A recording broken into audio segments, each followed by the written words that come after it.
بسم اللہ الرحمن الرحیم۔ سبسکرائب کریں اور کلک کریں بیل آئیکن پر ہمارے آنے والی ہر ویڈیو سب سے پہلے دیکھنے کے لیے۔ بڑوں کا ادب یہ اتنی بڑی خیرات ہے کہ اللہ کے رسول صلی اللہ علیہ وآلہ وسلم کے صحابی ہیں حضرت ابن عمر رضی اللہ تعالی عنہ۔ وہ کسی سفر میں تھے کہ ایک بدو عربی آگے سے آتا دکھائی دیا۔ آپ نے اپنی سواری کو روک کر جلدی سے نیچے تشریف فرما ہوئے اور اپنے سر کی پگڑی اتار کر اس بدو کے سر پہ رکھ دی۔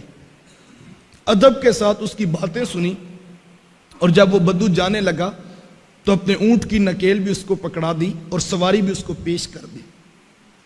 جب وہ بدو چلا گیا تو آپ کے غلام نے پوچھا کہ حضرت آپ امیر المومنین کے بیٹے ہیں، اتنے بڑے باپ کے آپ بیٹے ہیں، اور یہ عام سادہ سا دیہاتی شخص تھا اور آپ نے اس کو اتنی عزت دی، اپنے سر کی پگڑی اتار کے اس کے سر پہ رکھ دی اور اپنی سواری بھی اس کو دے دی، اور پھر آپ اس کے پاس ادب کے ساتھ بیٹھے بھی رہے، تو اس کی خاص وجہ کیا تھی؟ آپ تو خود ایک بڑے باپ کے بیٹے ہیں۔ تو ابن عمر رضی اللہ تعالیٰ عنہ فرمانے لگے، یہ سب کچھ میں نے اس لیے کیا ہے کہ میں واقعی بڑے باپ کا بیٹا ہوں، اور جو بڑے باپ کا بیٹا ہوتا ہے وہ جو ہے وہ باپ کے رشتوں کو بھی تقدس دینے کا مزاج رکھتا ہے۔ کہ اصل بات یہ ہے کہ یہ جو عربی تھا نا، جب میرے باپ حضرت عمر رضی اللہ تعالیٰ عنہ موجود تھے نا، تو یہ عربی آیا کرتا تھا تو میرے باپ ان کو دیکھ کر خوش ہوا کرتے تھے، تو میرا جی چاہا کہ آج باپ کے رشتے کو عزت عطا کر دو۔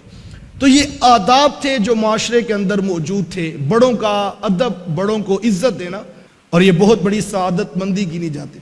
ہمیں اپنی اولادوں کو یہ سکھانا ہوگا کہ بیٹا جب بڑے بات کر رہے ہوں تو چھوٹوں کو خاموشی اختیار کرنا ہوگا۔ لیکن ہماری حالت کیا ہے؟ ہماری ڈرائنگ روم کی ٹیبل پر چند لوگ بیٹھے تھے اور ایک نوجوان جو ہے وہ ترکی بترکی جو ہے بڑوں کو جواب دے رہا تھا اور دلائل کے انبار لگا رہا تھا، اور سب خاموش تھے کہ سفید بالوں والے بھی چپ بیٹھے تھے کہ اب اس بچے کو کیا سمجھائیں۔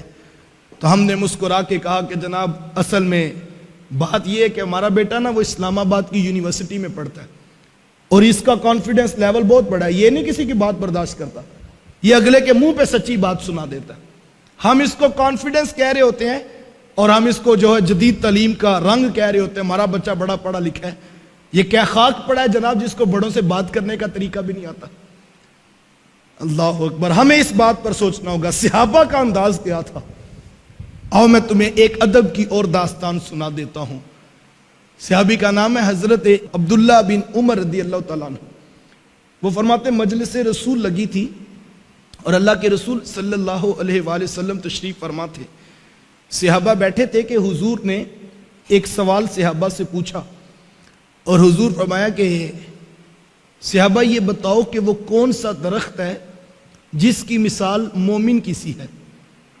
اب سب صحابہ خاموش، اور صحابہ فرماتے کہ ہم جنگل کی جڑی بوٹیوں کی طرف غور کرنے لگے کہ کون سا درخت ہے جس کی مثال مومن کی سی ہے، اور اس کے پتے بھی فائدہ دیتے ہیں، اس کا پھل بھی فائدہ دیتا ہے، اس کی جڑیں بھی فائدہ دیتی ہیں۔ فرماتے ہم سوچنے لگے کہ وہ کون سا درخت ہے جس کی مثال مومن کی سی ہے اور جو نفع بخش ہوتا ہے۔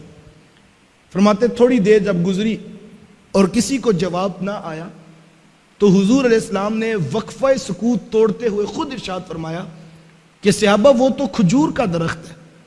اب مجلس برخاست ہوگی، صحابہ اٹھ کر گھروں کو جانے لگے۔ جب گھر پہنچے تو حضرت عمر رضی اللہ تعالیٰ عنہ کے بیٹے اپنے والد ماجد سے عرض کرتے ہیں کہ ابا جی آج حضور نے سوال کیا تھا نا، اور حضور نے پہلی پوچھی تھی کہ وہ کون سا درخت ہے جس کی مومن کی سی مثال ہے؟ حضرت عمر رضی اللہ تعالیٰ عنہ فرمایا کہ ہاں بیٹا حضور نے یہ بات پوچھی تھی۔ تو کہا کہ پھر جواب اس وقت تو کسی کے ذہن میں نہیں آیا۔ تو ابن عمر رضی اللہ تعالیٰ عنہ عرض کرتے ہیں اللہ کی قسم ابا جی مجھے جواب آتا تھا۔ تو کہا بیٹا آپ نے بتایا کیوں نہیں؟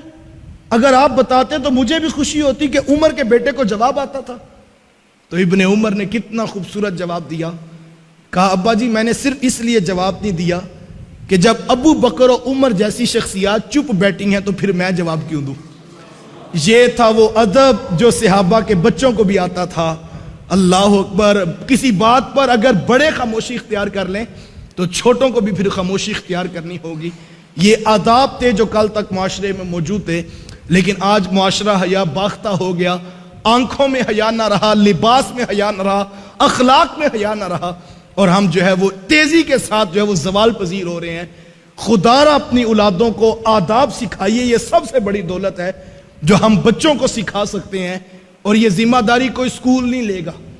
اسکول آپ کے بچے کو رٹا طوطا بنائے گا، اسکول آپ کے بچے کو جو ہے وہ ایک کاغذ ڈگری کا دے گا، اسکول آپ کے بچے کو 30 سے 40 ہزار کی نوکری تو دلوا سکتا ہے جناب، لیکن اخلاق آپ نے خود اپنے بچوں کو، اپنی اولادوں کو سکھانے ہیں.